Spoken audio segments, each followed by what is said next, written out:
Okay, I'm back again. Part two. I guess it's been about an hour since I made the first video. So, what I like to do, guys and girls, is I like to cut the quarter panel off and just go around it, chop it off. You know, get the main skin off, and then that allows you to slowly work small sections like this. I don't went ahead and drilled this. But see, right here is where the quarter, you know, spot welds to the body core. So you can just clean your welds up right there. Go in there and pop them right loose. Same right here. You can get in there and drill these spot welds out right here. Pow, pop it off. Same with this. These are welded. You can look, there's a seam right inside there. Okay. So go in there and get the spot welds out, and then go in here and just work it from the inside, pop it right loose.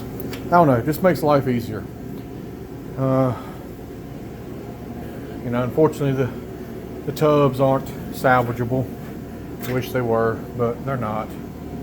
I mean, yeah, I could patch it, but it's not the kind of work I do, and it's not the kind of build quality I'm definitely wanting for this car. I'm gonna call this car Mom and Dad's Chevelle, 71 Chevelle. Yeah, Mom and Dad's car, whatever you want to say. I'm also gonna put these videos on YouTube. So once I get to YouTube up, I'll send some links or whatever.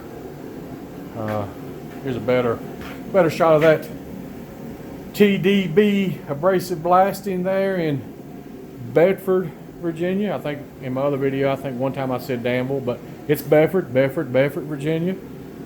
Look at that. Look how nice that is. Man, makes life so much easier when you start with a clean slate. So anyway, here it is, guys and girls. Update number 2. Now I'm gonna go through, drill all these out, get all this factory stuff loose here, and go ahead and start getting the tubs cut loose. Get the quarter off from the door jamb. You know, it's all welded here, spot welded down through here. You can't really see them, but there's some spot welds there at the door jamb, at the door lock, striker, whatever. So anyway, yeah, get all that off, and you know, get one side done, get the other side done. I am happy that the trunk extensions are in good shape. I'll be able to save them. Good Lord, look at the. Hey Tyler, you see this video? There's $20 worth of media left in the quarter there. So I'll put it in a bucket and bring it back to you, buddy. We'll knock $20 off the next bill. A little bit over there too, and I'm sure some of the other quarters. So might be $40 worth of media I'll be bringing back to you. Anyway, here it is, update number 2. I'll be back with more. Thanks.